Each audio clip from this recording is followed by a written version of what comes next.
Welcome to the Geekcentric podcast, and welcome to our spoiler-free review for the Pixar Animation Studios original series, Win or Lose.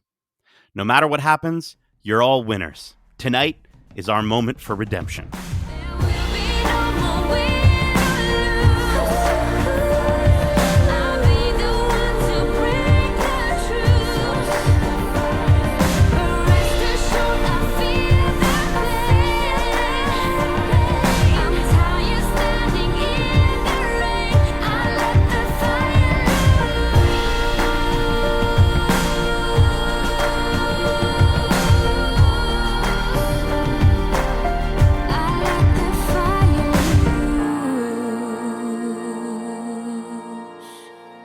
Welcome to the Geekcentric podcast. My name is Nate, and this is our spoiler-free review for the Pixar Animation Studios original series, Win or Lose. Special thanks, as always, to just the loveliest friends at Disney Studios Canada, and by extension, Pixar, for letting us watch these episodes early for review. If you're joining us for the first time, we are Geekcentric, a podcast celebrating the world of movies, TV shows, games, and all things Geekcentric. Joining me for this review, we've got my teammates for life. First up to bat, she's MVP of motivation and the true momentum for our team when we're down in the final inning, which I think that's a baseball thing. Yep. She's number 18, Megan, the Moneyball catching Chambers. And stepping up to the plate, he's hitting dingers from the dugout. He's number 6, Darcy, the Hammer Hudson. Like, we're both up to bat at the same time. I like it. Listen, it's a chaotic world we live in, you know. Are you a lefty? We can be lefty and a righty. I'm righty all the way. Yeah. Somebody just has to stand and hit backwards, maybe. I don't know. Sure. I think for some of the characters on this team, that actually makes a lot of sense. We usually abstain from discussing the weather as we kick off these podcast episodes, but something's just been bugging me, and I'm sorry, I have to bring it up. I think this Pixar series and this project does such a great job of exploring feelings and emotions. We're going to talk about all that, but with the amount of snow we've gotten in the past 3 days, I must say, if we're lucky enough to get another season of this show, I think they should set it in Canada, and they need to explore the emotions of freezing, exhaustion, and frustration. Can you tell I shoveled the driveway today? Yeah, just set it around a hockey, like Leopold Big Hockey Championship. Yeah. That'd be great, because then you'd have That to deal would with be the awesome. shoveling to get to a game or something like that. Because I think it took me an hour and a half with my brothers to shovel the 1.5 feet of snow we had on our driveway. So Insane. Yeah, we have done multiple trips outside today to keep up with the shoveling. I will say I'm from a northern town in Ontario, and this is normal to me. 'Cause, you've lived in like the snowpocalypse capital of Ontario before. It's and like, so, I when I was a kid, I used to be able to touch the roof sitting on the yard of snow. So Wow. Okay. All right. Well, then maybe I'm just a big baby. But no, it's weird down here. it's so weird bad. here. It's so weird. I think our van, I sent you guys both a picture. It just looks like we made a snowman out of our van. Like it looks like a snow carving of the van. Buried. I stuck a shovel in it, and I didn't know where the snow ended and the van began. It was crazy. Incredible. But enough weather talk. Let's get into the synopsis for this Pixar animated series, the first full-length, full-form animated series. We've had mini-series before, but this is their first time doing a full series. Pixar Animation Studios' original series, Win or Lose, follows the intertwined stories of 8 different characters as they each prepare for their big championship softball game. The series reveals what it actually feels like to be in the shoes of each character, the insecure kids, the helicopter parents, even a lovesick umpire, with incredibly funny, very emotional, and uniquely animated perspectives. Directed, written, and executive produced by Carrie Hobson and Michael Yates, and produced by David Lally, the series stars Will Forte, Rosa Salazar, Milan Ray, Chanel Stewart, Isaac Wang, Harlow Hodges, Ian Chen, Joe Firestone, Josh Thompson, Kylie Curran, Lil Ray Howery, Vivian Pham, Aaron Keefe, Rosie Foss, Dorian Watson, Edward Hong, Orion Tran, Ariana Mahalati, and of course, who could miss him in this show, Flula Borg. Win or Lose begins streaming on Disney Plus on Wednesday, February 19th, 2025. And I believe they're going to be dropping the first 2 episodes. We've all been lucky enough to have seen the first 4 out of 8 episodes total. So that's what we're going to be basing this discussion off of. And I think the best place to start, like we do with all of our discussions for our animated productions that we love, is to talk about the look and feel of this series. And I know for both of you and just the general consensus, the vibe that I'm getting from both of you, this is such a different Pixar project. It looks so different. What did you each think of the look and feel for this series?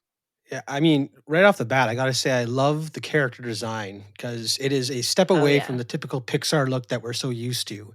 And it was, at times, it reminded me of Aardman. I'm like, there's someone that did Pixar was a huge fan of Aardman growing up and wanted to do that with this story.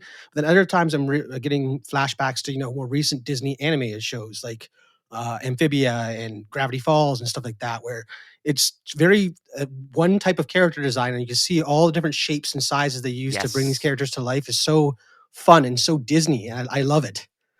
Yeah, I completely agree with you. I think the closest that they came to this is Luca.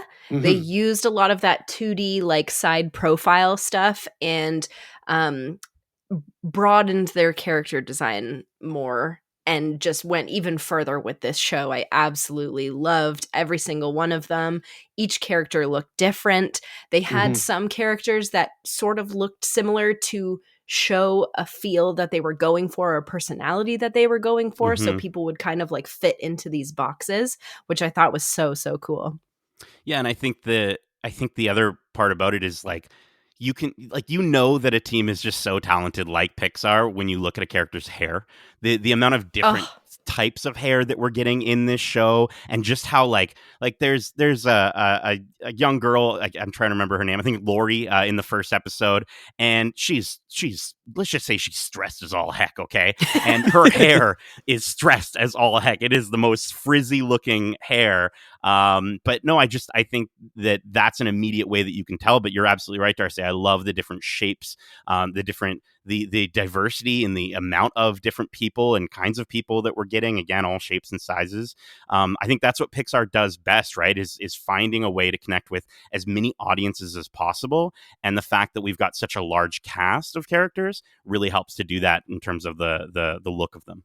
Yeah, you talked about the diversity in the show, and not only that with the people, but they really used colors in this show to represent the diverse cast. And I thought that was such a beautiful thing coming from an artist, watching each character be defined by a specific color and using that to express how they feel in certain situations was like really, really deep.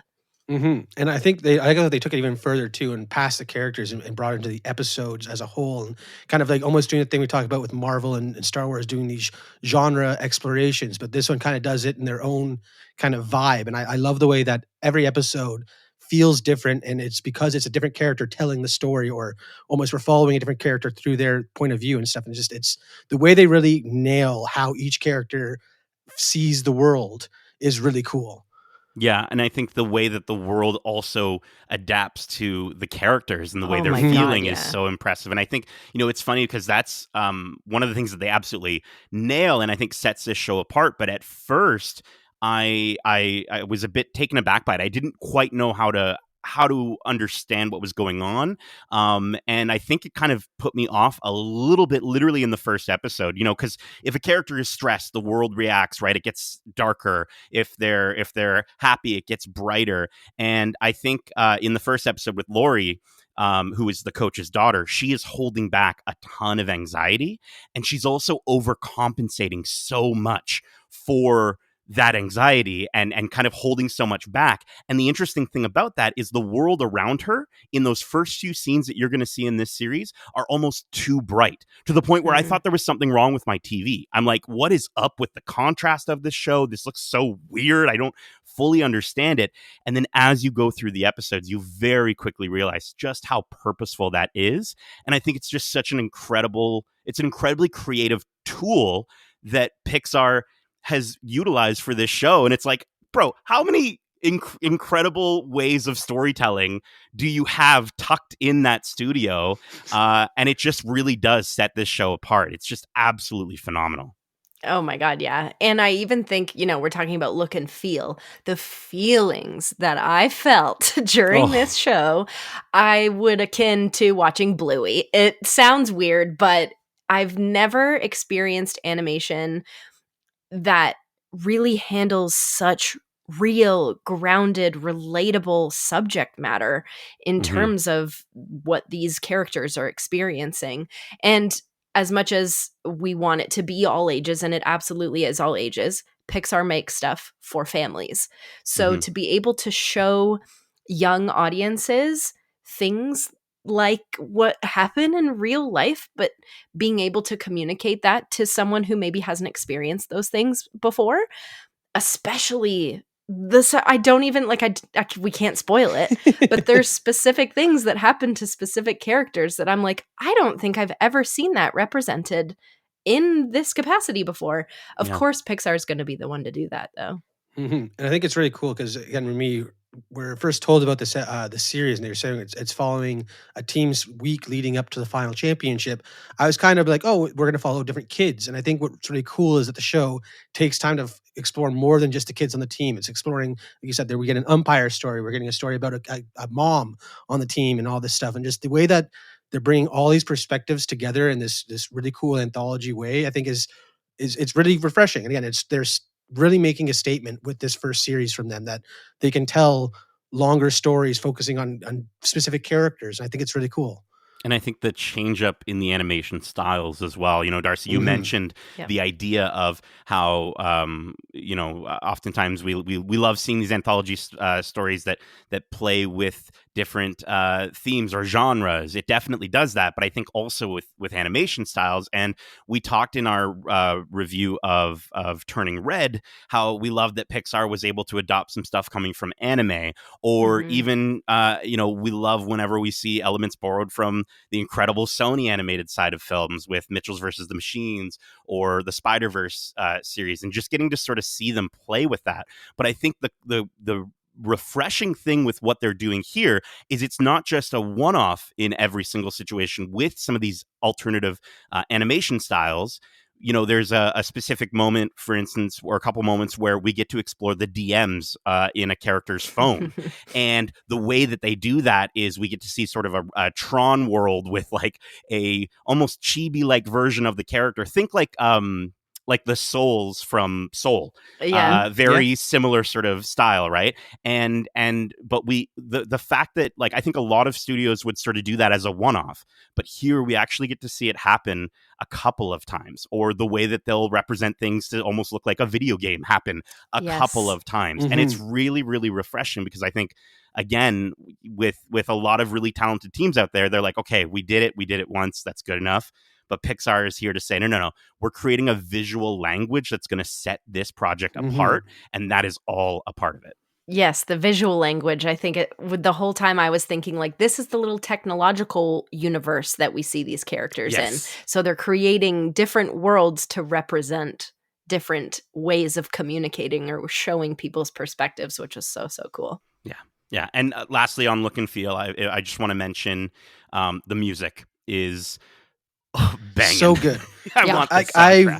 The fact that we are getting like almost parodies of popular music, the fact that these are all original songs but make you think of specific songs from popular media, it's crazy how they're able to do that, and it fits so well in this world. Like there's a time where I feel like they're riffing on Hot to Go at one point, because they're spelling out something in a song, and it's just like, how do they do this? It just came out. I thought there's not enough time for them to write this song. It's so good. The music in the show is amazing. Yeah. I mean, shout out to Raman Djawadi for the score and the more musical elements. But I think the artists that they have here, Campfire, delivering songs that are pulling from the score side of things. But then also I want to shout out a track that I just really dug and was like, I needed to find this immediately, called Pretty Ugly by Tiara Whack, which I think is at the end of episode 1. But it's a very, again, it helps to emphasize to the audience that this is different. This is not the Pixar that you know. It is the Pixar you know in so many ways, but it also isn't at the same time. Yep. And I think the biggest aspect to this, again, where we keep bringing them up, is just these characters. I think this whole cast is absolutely excellent. But I want to pass the ball, that's a baseball, over to both of you, either of you, to just ask, like, was there a character or performance that you really wanted to highlight from these episodes that we've seen?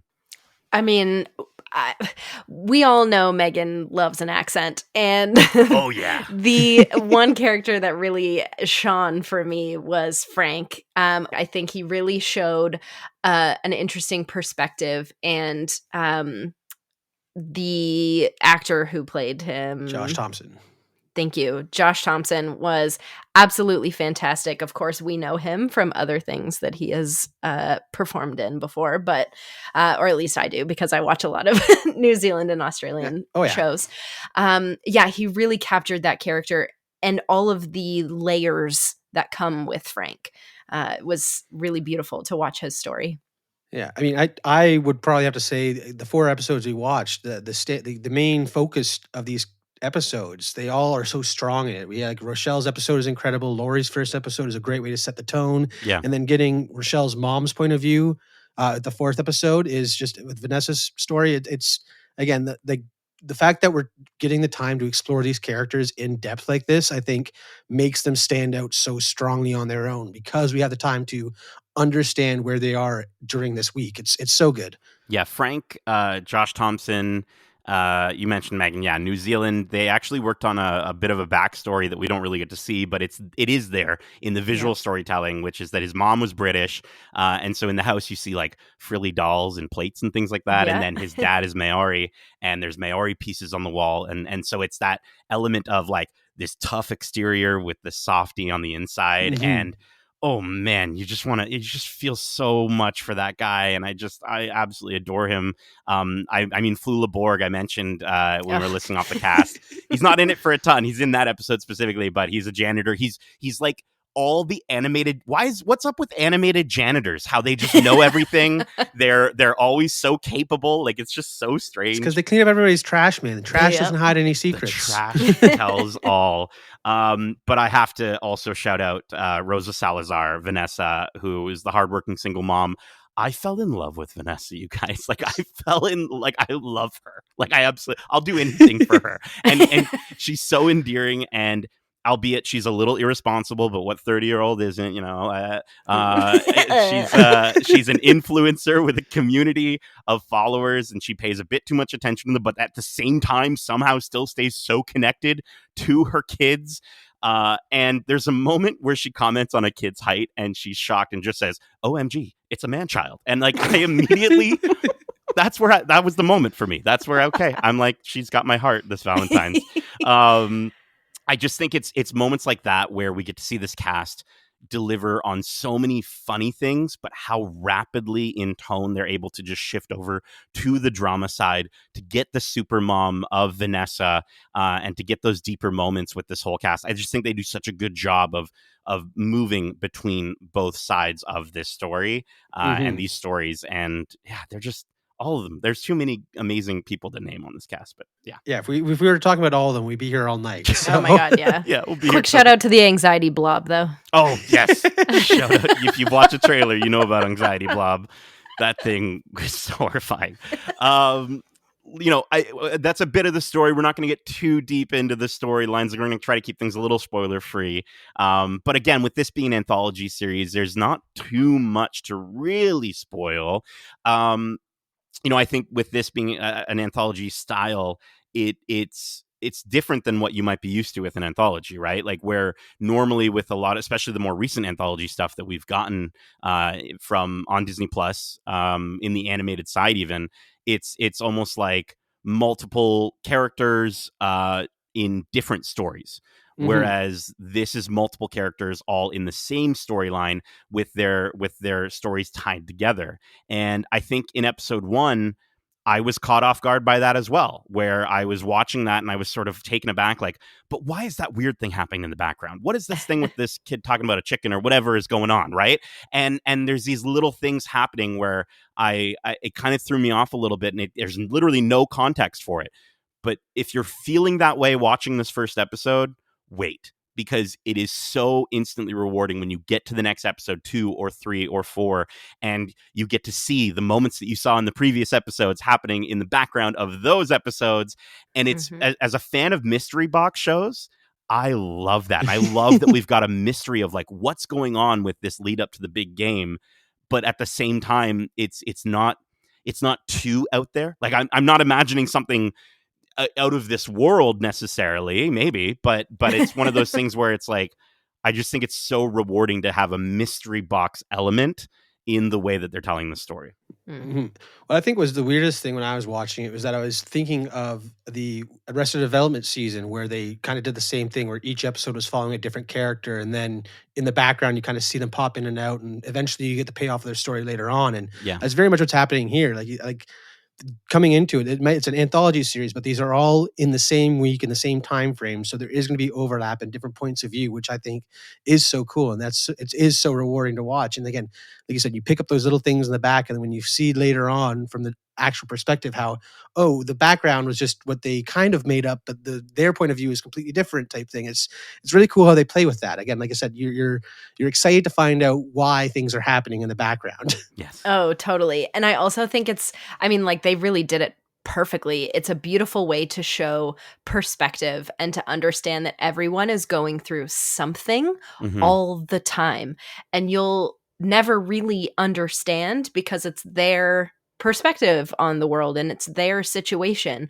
So to be able to watch like the episode Raspberry and then feel a certain way and then watch Pickle, it just like blew my mind. And it's just such a beautiful way to represent human beings and to maybe teach us all a little bit about, taking a breath, taking a minute, don't judge people based off of one interaction. Yeah. Understand that they could be going through something that you'll never fathom. So Pixar just like really knows how to do it. I cried a lot. Oh my gosh. I couldn't stop. I think they do such a good job of like giving us, it's what they do. They give us these incredibly relatable and deep moments, but it's the way that they surround it by the fantastical elements that you can really only do in animation this effectively is just so rewarding. And I just think it was such a cool way. I mean, you both mentioned it, to have it all happen in that one span of time. Yes. So it's the same exact, you start each episode on the same day and you end it on the same day. Yep. But it's each person's perspective of what happened to them that day. It's so genius. And I really want to shout out an appreciation for the Pixar storytellers about, in terms of the way these episodes end. They don't exactly end on happy notes. So far, the episodes we've gotten have ended on cliffhangers and emotional ones at that. And I really, really appreciate that, because I think, again, we're talking about this. Pixar, that's what they do. They have the ability to take these emotions, complex ideas, creatively connect with everyone, make us all cry. But I think the way this show, I think this is going to really help and show audiences and especially kids that it's okay to sit in these emotions, right? I think our instant response whenever we see somebody who's upset, anyone, it doesn't matter their age, our instant response is to feel better, make you feel better instantly, or at least it is for me. I don't know, for a lot of people. but I think this is a really great series and a great series of stories to show, not only, like you said, Megan, that we don't know everyone's perspective or side of things, but also that it is okay to be sad and to talk about these things and to talk about these emotions. And I hope that's ultimately what this series does for kids and parents and families, is getting them to sort of say like, I didn't feel the best seeing the way that episode ended for a certain individual, and now I don't know, I have to talk to somebody about it. I have to tell somebody about it. Yeah, or a kid watching one of the episodes and going like, I've felt like that before. And being able to relate to that feeling and having it shown in front of them is so, so cool. Yeah. And I think, again, the coolest thing too is, like, we were talking about how it's an anthology series, but there clearly is something we're building up towards. The fact that we are getting these cliffhangers and these moments that aren't the happiest ending, because it isn't really the ending of the story. As I feel like by the end of the series, we will see this game, or potentially what happens in the outcome of this whole week, essentially, and how it will be an overall happy ending for these characters, at least. And I think that's really cool, is that there is that potential there for it. I literally have in my notes, like, please everyone be okay. at the end of my note for the final episode we watched.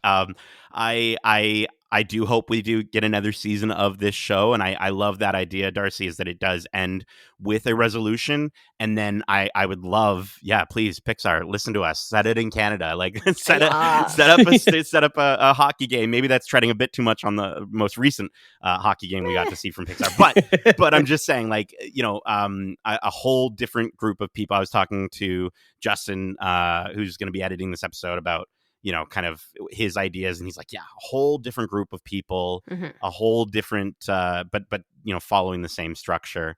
They're so good. I think if we were to give this a score, I'm pretty sure based off of our discussion, we're all at a 5 out of 5. But but we haven't seen the entire series, so instead of giving an actual rating, I think we will just share which episode we're most excited for audiences to see.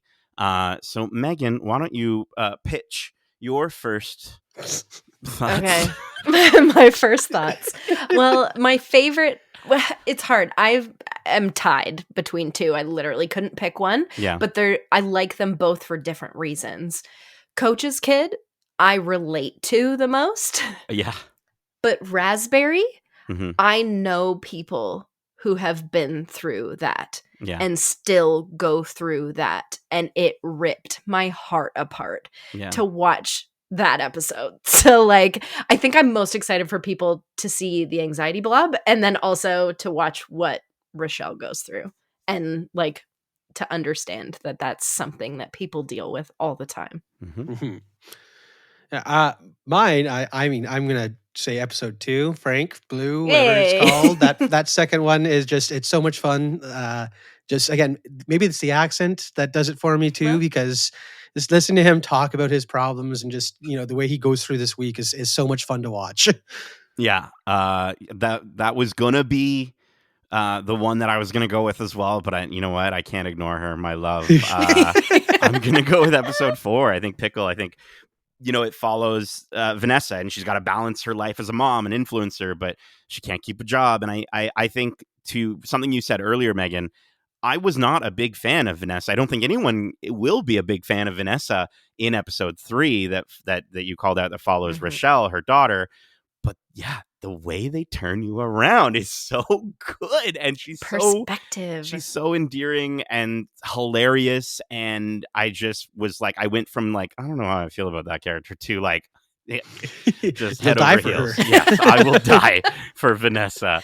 So I think the coolest thing about episodes 3 and 4 is that they're really going to emphasize for audiences watching this the premise of what Pixar is doing with this specific style of anthology storytelling. So I'm stoked to see how it clicks for people. Is there anything else that you wanted to mention before we wrap up? Anything else? I'm excited to see what happens to the other characters and who we get to follow. I'm so stoked, and now it's not going to be too long of a wait. Again, the first 2 episodes are going to be out on Wednesday, and then I'm hoping they, it goes by quick enough that we can just get back to this team and see what's going on.